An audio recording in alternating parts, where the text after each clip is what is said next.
Salam sejahtera para pendengar yang terkasih.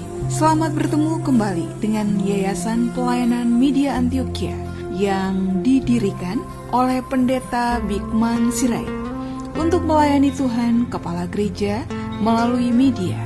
Untuk memperluas wawasan umat Tuhan, PAMA juga menerbitkan tabloid Kristen Reformata, Reformata Online, Reformata Audio Streaming.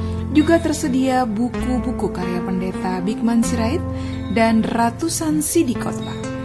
Doakan dan ikutilah pelayanan PAMA di radio di berbagai kota dan pelayanan televisi di Indovision, Live Channel, Cablevision, Family Channel.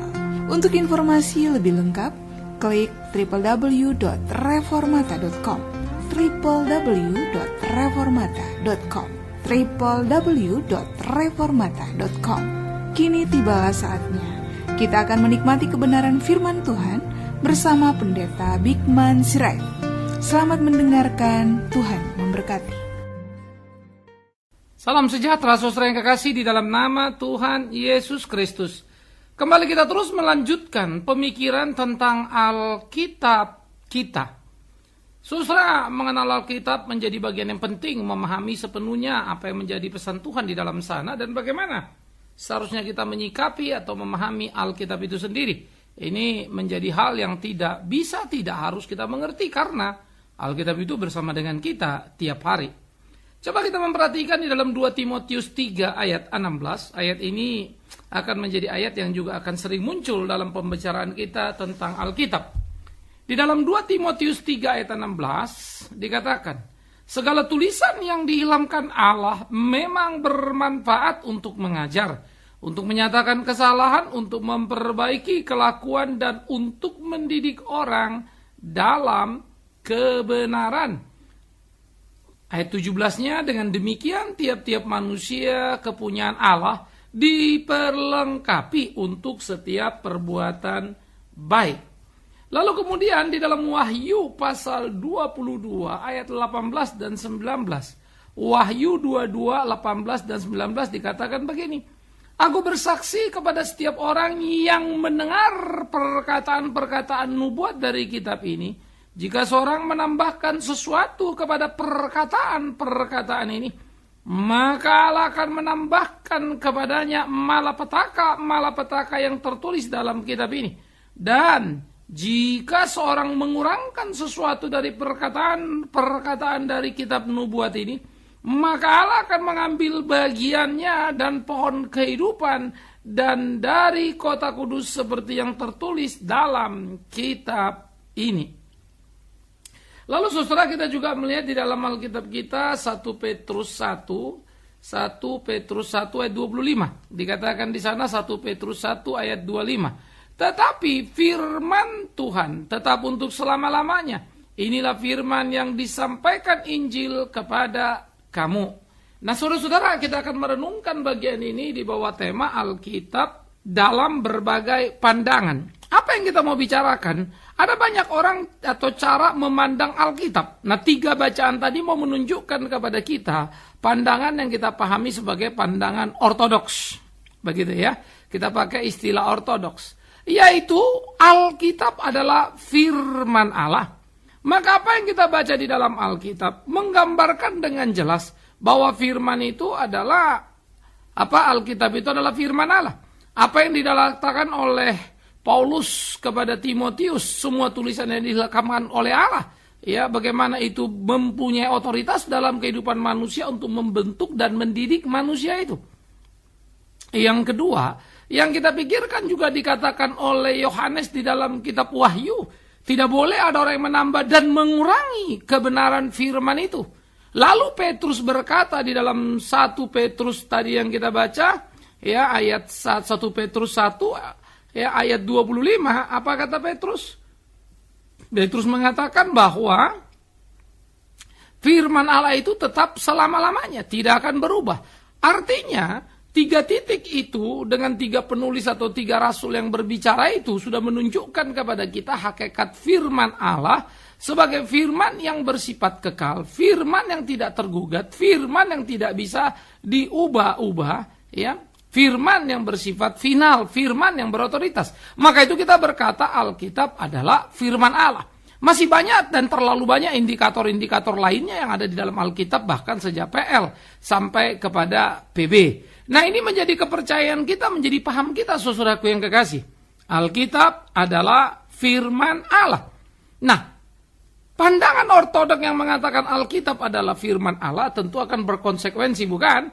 Alkitab bisa salah enggak? Nanti itu kita akan bicara, kita akan belajar. Tapi yang pasti Alkitab jelas tidak bisa salah. Nah, nanti muncul persoalan. Lah, kalau di Alkitab ini ada yang beda-beda. Alkitab tidak bisa salah dalam bahasa asli yang pertama ditulis tentunya.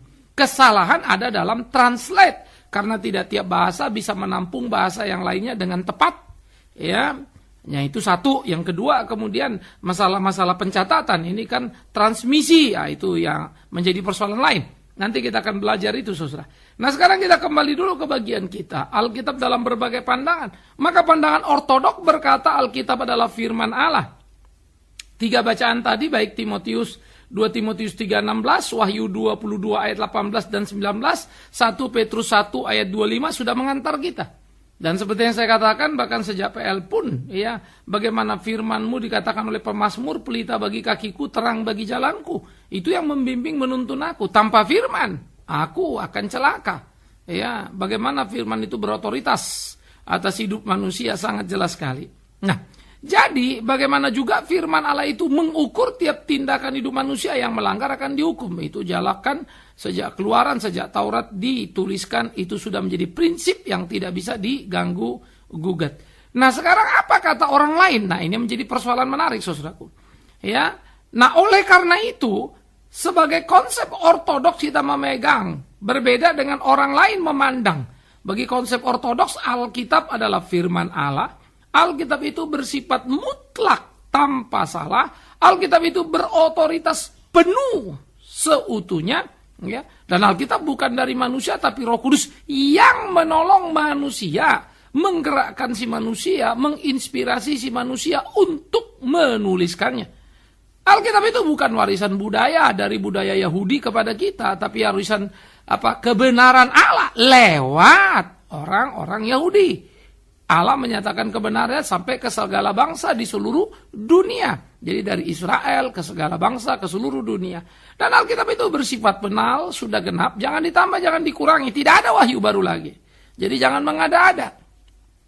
Ya, dan Alkitab yang tidak boleh ditambah, tidak dikurangi itu, jadi tidak ada yang bisa seleveling atau sejajar dengan Alkitab. Ya, itu adalah penghinaan terhadap Alkitab.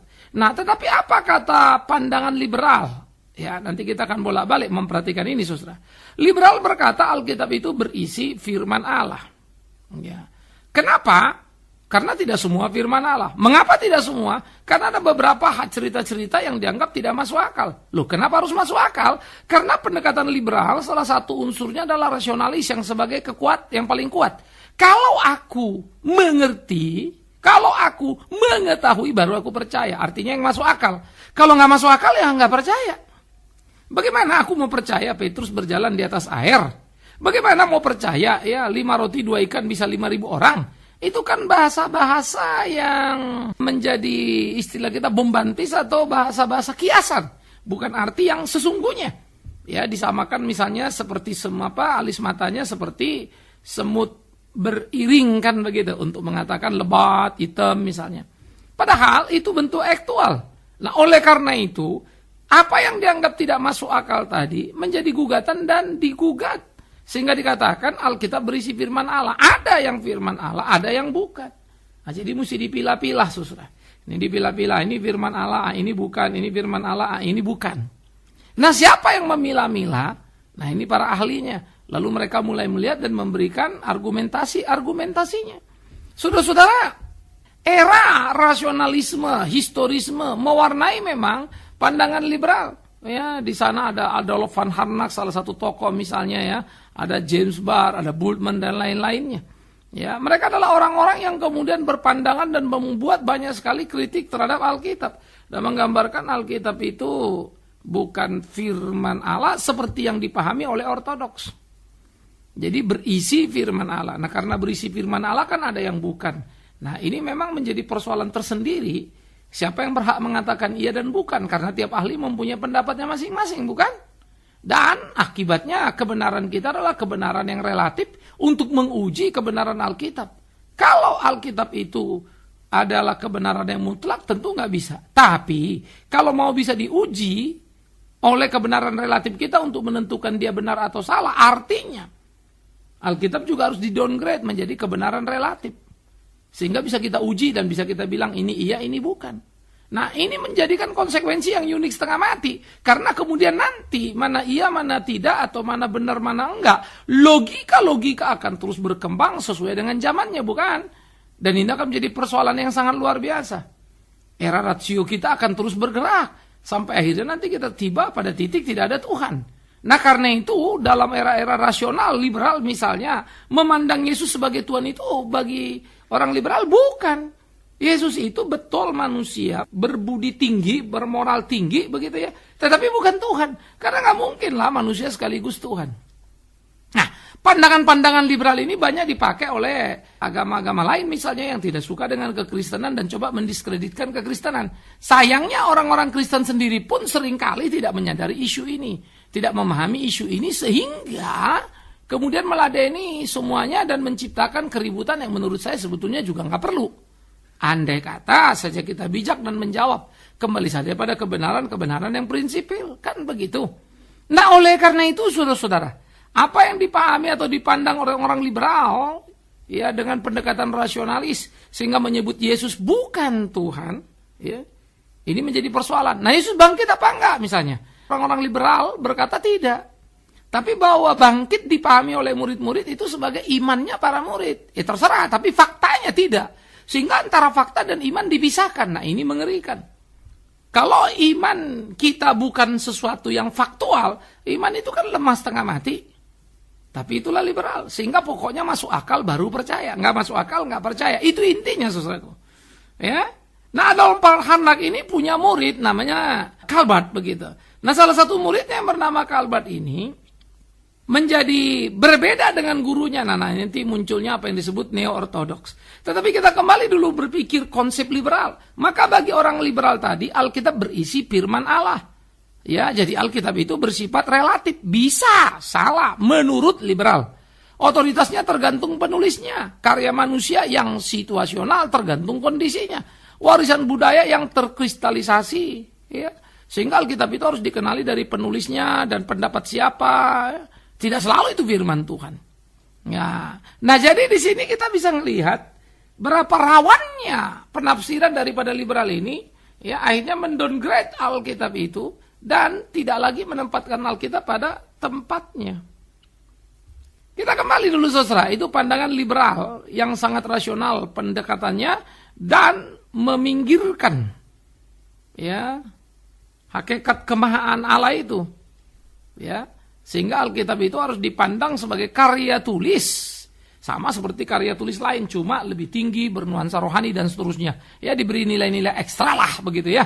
Sama seperti kalau saudara baca buku fiksi kan kalah dengan buku sejarah. Terus sejarah nanti penulisan siapa? Wah, makin kuno, makin hebat, makin original, makin luar biasa. Ya, kira-kira begitu saja. Maka Alkitab itu dianggap di leveling buku seperti gitu. Sekalipun dia ditaruh paling tinggi, tetap saja merupakan karya manusia. Maka akhirnya apa yang dibilang benar oleh orang liberal misalnya akan diuji-uji. Ini benar, itu pun relatif. Kan yang bilang benar liberalnya kan gitu kan ya. Artinya juga akan rubuh, tidak kuat dan tidak berargumentasi. Karena begitu sesuatu relatif, yang mengatakan relatif pun jadi relatif. Ini menjadi serius. Nah, karena itulah perlunya keunggulan dari orang-orang Kristen mengerti Alkitabnya. Sehingga pandangan ortodoks yang kita sebutkan tadi harus menjadi pemahaman yang utuh dalam benak kita dalam berdiskusi dengan tiap orang. Nah, tetapi kenyataannya memang banyak orang Kristen malah nggak tahu apa ortodoks, apa liberal dan seterusnya. Bahkan waktu dia memahami Alkitab pun seringkali dalam beberapa tanya jawab sederhana begitu ya, saya melihat betapa umat itu jauh sekali memahami apa yang semestinya. Kenapa? Karena tidak mendapatkan pembelajaran yang cukup untuk hal itu. Kita pegang Alkitab, kita baca Alkitab tanpa pernah mengerti apa, kenapa, dan bagaimana sebetulnya memahami Alkitab itu. Nah, ini penting sekali untuk kita dalami. Karena itu kita punya beban lewat ini, program radio ini, saudara belajar dimanapun untuk saudara bisa mengerti kebenaran itu. Ya. Kemudian saudara, yang ketiga adalah pandangan dari neo-ortodoks. Nah, neo-ortodoks memandang Alkitab menjadi firman Allah. Ya, jadi Alkitab bukan firman Allah, tetapi juga bukan berisi, tapi menjadi. Jadi dia memandangnya, ya, bagaimana Alkitab itu adalah satu benih di mana bentuk primer itu disebutnya Allah, Tuhan Yesus Kristus, itu firman Allah itu adalah Yesus Kristus. Tetapi bentuk sekunder dari primer tadi, Alkitab adalah firman dalam bentuk tertulis, begitu ya. Dan bentuk kerikmanya itu adalah gereja sebagai pemberita dalam bentuk khotbah dan seterusnya disampaikan, begitu. Tetapi yang paling inti kan ke atas, Kristus firman Allahnya. Nah, kita lakukan apa tidak? Oleh karena itu, ketiganya itu berhubungan satu dengan lain hanya dalam kesungguhan iman yang penuh. Alkitab menjadi firman Allah. Jika tidak, maka dia bukan firman Allah. Nah, ini artinya menjadi amat sangat juga relatif. Karena dia bersifat sangat dinamis tergantung si penulis atau si pembacanya. Dia menghayati penuh apa enggak, jadi apa enggak. Sehingga firman Allah itu tergantung si pembacanya. Firman apa enggak? Ya tergantung, jadi firman apa enggak, tergantung si pembacanya. Kalau pembacanya sungguh-sungguh, serius, jadi deh. Kalau enggak jadi deh gitu. Nah ini juga kan seringkali kan kita bilang supaya firman Tuhan itu jadi bentuk aktual dalam hidup kita. Misalnya jadi, ya bahasa yang sering dipakai jadi rema misalnya ya. Ada kebahayaan sedikit di dalam kalimat ini. Apa yang kita pahami dengan menjadi rema? Karena sebetulnya pandangan itu jauh nun di belakang sana ya. Calbat sebagai the blueprint teologi dianggap abad 20 itu ya. Adalah orang yang sangat luar biasa, orang yang sangat hebat. Nah jadi, apa yang dikatakan Calbat, yang kemudian diterjemahkan oleh gereja masa kini, tanpa sadar kita jadi mirip neo-ortodoks. Nah, ini menarik kan? Tapi kita kan nggak pernah tahu itu Calbat siapa, nggak ngerti kan begitu. Kita cuma dengar istilah, lalu ya kita caplung, langsung kita ngomong, tanpa berpikir konsekuensinya kayak apa maksudnya. Sehingga ini perlu pelurusan, apa sih yang dimaksud menjadi rema? Kan gitu. Apakah firman Allah tidak firman Allah kalau tidak menjadi? Ya kan? Padahal firman Allah itu adalah firman Allah pada dirinya. Jadi apa enggak jadi? Artinya kamu tidak sungguh-sungguh, firman Allah menjadi hukum untuk kamu. Tapi kalau kamu sungguh-sungguh, tidak berarti firman Allah baru berkuasa lalu terjadi. Enggak. Firman Allah itu firman pada dirinya. Dia berkuasa pada dirinya. Tidak tergantung pada kita. Jadi ini yang perlu dipahami, saudara. Nah, oleh karena itu, inilah menjadi penting bagaimana kita sebagai orang Kristen mengerti penuh. Ya, bentuk dari neo-ortodoks ini memang ada pengaruh filsafat eksistensialis begitu ya. Jadi bagaimana eksis, nyata gitu kan. Firman itu menjadi. Ya, Alkitab menjadi firman ketika dikatakan di situ terjadi di kehidupan kita. Nah, jadi ini memang menjadi satu hal yang menarik untuk kita pikirkan sama-sama, saudara. Dan ternyata orang Kristen juga tanpa harus menjadi seorang neo-ortodoks, ternyata bisa punya konsepnya neo-ortodoks. Tanpa dia harus menjadi liberal, ternyata konsepnya bisa liberal. Dan konsep itu bertumbuh kembang tanpa disadari oleh jemaat ini. Karena mungkin dia dengar si A ngomong, dengar si B ngomong, dia interest. Oh iya benar gini, oh iya benar gini. Tetapi tidak pernah mengalami proses uji coba atau proses sebetulnya pandangan mana yang benar? Perbandingan misalnya kan, pandangan A, pandangan B, dan pandangan C. Nah oleh karena itulah, perlunya kita belajar, perlunya kita memahami kebenaran itu dengan utuh, supaya kemudian kita tidak terjebak. Nah disinilah pentingnya, kita memperhatikan apa yang menjadi kebenaran Alkitab itu, saudara-saudara. Jadi saudara bisa membayangkan bagaimana pergumulan di dalam sepanjang zaman antara pandangan ortodok dan pandangan liberal dan neo-ortodok tarik-menarik. Begitu kuatnya. Jemaat sebetulnya tidak lebih tidak kurang menjadi korban yang tidak mengerti persoalan apa yang terjadi. Karena itulah jemaat sudah semestinya belajar firman itu. Mengerti dengan penuh doktrin. Jangan bilang jadi nggak perlu doktrin. Bagaimana saudara tahu apa itu Alkitab kalau saudara tidak belajar doktrinnya Alkitab? Bagaimana saudara tahu siapa itu Yesus kalau saudara tidak belajar doktrin tentang Yesus? Tetapi itulah gereja. Ada juga yang kemudian menganggap remeh, hanya nggak mau belajar. Oh yang penting Roh Kudus. Loh bagaimana saudara tahu tentang Roh Kudus kalau tidak ngerti doktrinnya Roh Kudus? Apa yang saudara maksud dengan Roh Kudus? Apa yang dikatakan Alkitab tentang Roh Kudus? Begitu saudara bilang, pokoknya yang Alkitab bilang, ya itu doktrin. Yang kita rumuskan, kita susun. Emang menyusun doktrin Berdasarkan apa? Ya Alkitab. Nah, bagaimana kita memahami? Karena itulah. Orang-orang Kristen itu digugat di dalam hidupnya itu supaya mau belajar. Kalau nggak belajar kita nggak bisa, saudara-saudara. Kita akan tersesat, kita akan kacau balau dalam kehidupan kita. Oleh karena itulah di dalamnya untuk puji hormat bagi nama Tuhan kita, supaya hidup kita menjadi hidup yang berkenan kepadanya. Nah, ini menjadi penting. Oleh karena itu perkelahian kita di dalam kehidupan kita, pertandingan kita dalam keseharian kita menjadi pertandingan sengit yang harus kita kerjakan. Saudara tidak bisa tidak harus melakoni kehidupan itu. Saudara tidak bisa tidak harus menjalani hari-hari itu. Nah, oleh karena itu kita sebagai orang-orang Kristen memahami Alkitab sebagai firman Allah, ya harus kita pahami dengan utuh. Ya, sehingga dengan demikian kita mengerti Alkitab adalah firman Allah, bukan berisi firman Allah atau menjadi firman Allah, tidak. Tapi adalah firman Allah itu. Alkitab itu bersifat mutlak tanpa salah, karena Alkitab tidak tergantung siapa penulisnya, tetapi siapa yang menginspirasinya. Maka Petrus bilang tidak ada nubuat dihasilkan pikiran manusia, itu karena Roh Kudus. Dan Paulus bilang jangan kau pikir aku menuliskan Injil yang diajarkan manusia, tetapi Tuhan yang mengatakannya. Ya, Alkitab itu berotoritas penuh. Makanya dia mengubah hidup kita, mengarahkan kita. Kita melawan, terhukum. Kita dihukum karena tidak sejalan dengan firman. Ya. Dan Alkitab itu bukan dari manusia tapi Roh Kudus. Jadi bukan keinginan manusia menaruhnya. Seperti yang sudah saya ulang lagi tadi. Bukan juga warisan budaya orang Israel. Tapi kebenaran Allah yang dinyatakan lewat Israel kepada seluruh bangsa. Jadi Abraham, Israel, semua bangsa di dunia. Alkitab itu bersifat penal, sudah genap, jangan ditambah, jangan dikurangi, tidak ada lagi wahyu baru. Nah, itulah bentuk tadi kekacauan yang saya bilang tadi, sehingga dinamika yang muncul kemudian ya, akhirnya dia merasa dia ortodok, tapi sebetulnya dia sudah kacau balau. Oleh karena itu jangan ditambah, jangan dikurangi lah. Jadi nggak ada lagi nubuat-nubuat yang bisa diparalelkan, jadi penting dalam hidup ini, lebih dari Alkitab. Kalau memang ada tambahan begitu, untuk apa Alkitab itu? Ini kan harus hati-hati ya. Nah, jadi pandangan itu semua harus diuji dong. Tunduk pada Alkitab. Maunya Alkitab itu apa? Apa yang Alkitab bilang? Bukan maunya kita apa. Dan setiap pikiran itu harus disaksikan. Konsekuensinya kalau mikir gini gimana? Mikir gini gimana? Itu mesti hati-hati. Jadi apa yang kita maksud dengan apa yang kita ucapkan, harus kita pahami, jelaskan dulu. Ya, firman adalah firman pada dirinya. Firman berkuasa pada dirinya. Tidak tergantung kita. Firman itu akan bisa bikin jadi apapun, tidak tergantung pada kita. Ya. Tapi bagaimana kita mentaati firman Tuhan? Nah, itu persoalan kita. Kalau firman itu mah berkuasa, penuh, tidak bisa dia gagal. Kita yang bisa. Ya. Kalau itu kita menuntut firman itu misalnya jadi remak, maksud kita ini apa? Ini kan mesti jelas juga, toh. Karena firman itu berkuasa.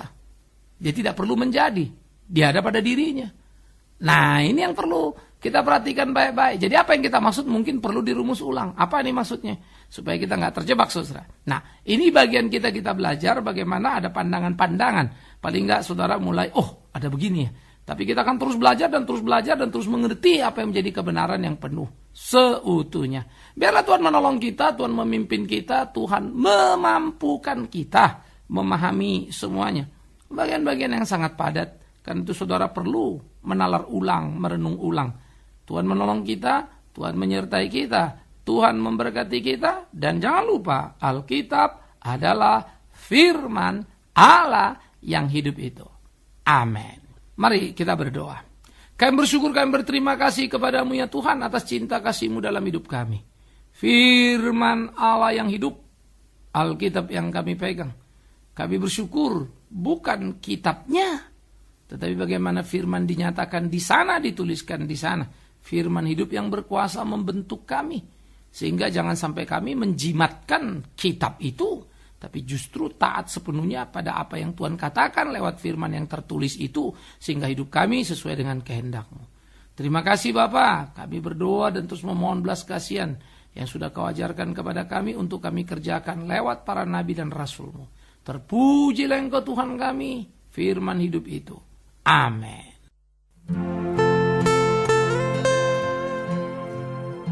Kita telah mendengarkan firman Tuhan yang disampaikan oleh Pendeta Bikman Sirait. Bagi Anda yang merasa diberkati dan ingin menjadi mitra Pama dalam melayani melalui doa, daya dan dana. Silakan menghubungi kami melalui telepon 021 392 4229, 021 392 4229. Email di pama_yayasan@yahoo.com, pama_yayasan@yahoo.com. Sampai bertemu kembali di waktu dan gelombang yang sama. Tuhan memberkati.